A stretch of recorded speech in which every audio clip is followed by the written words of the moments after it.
niece Gwen, reading aloud for you from my novel, His Christmas Eve Proposal, Book 3 in the Medicine Women of Alaska, Chapter 21.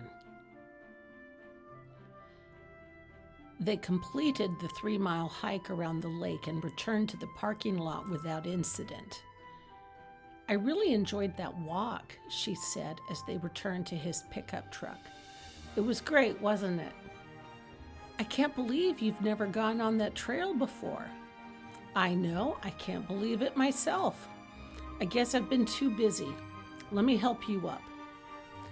Drew assisted her into the cab of the truck, made sure they were both wearing their seatbelts before he started the engine, then pulled out of the parking lot and headed back to town. He smiled to himself. It'd been a great hike. And perhaps one day the elusive Dr. Schuster would confide in him, maybe.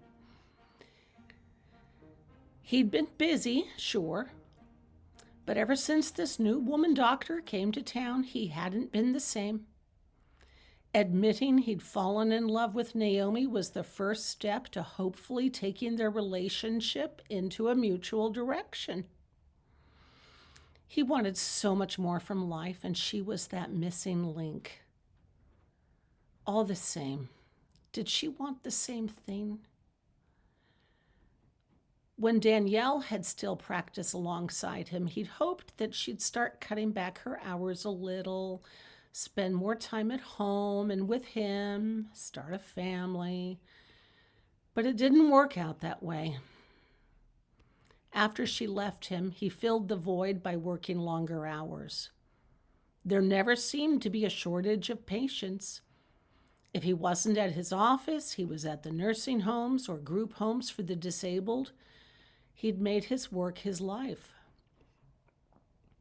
And as for his private life, forget it. It wasn't until this moment that he realized just how empty he'd become, how lonely he felt, how much he missed having a partner, how much he wanted children and a home life.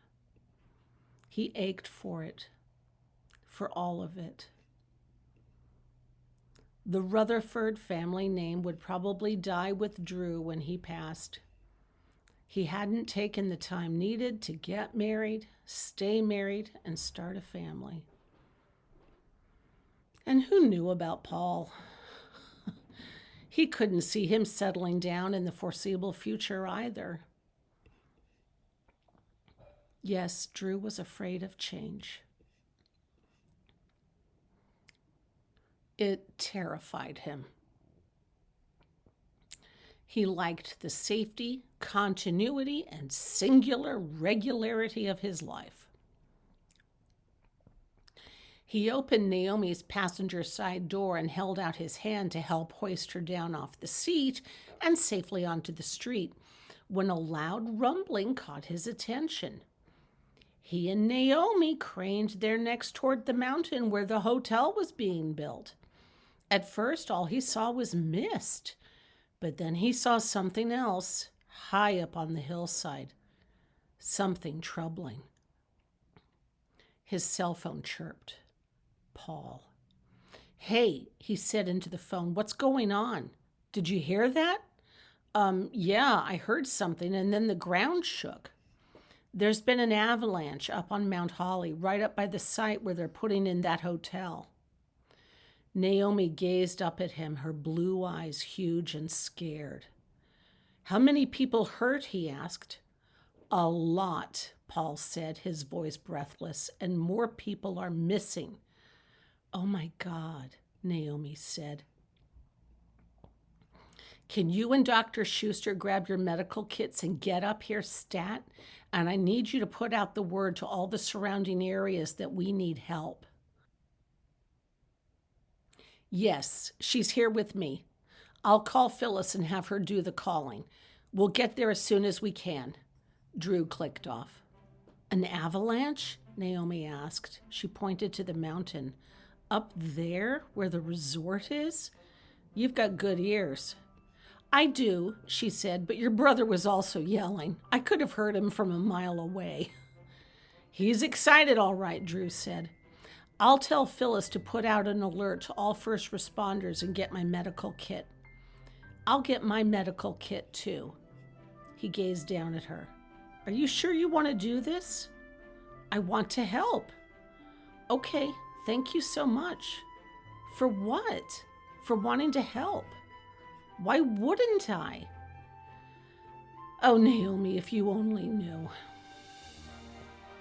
Okay, I'm going to grab my stuff and make some calls. I'll see you back here in 15.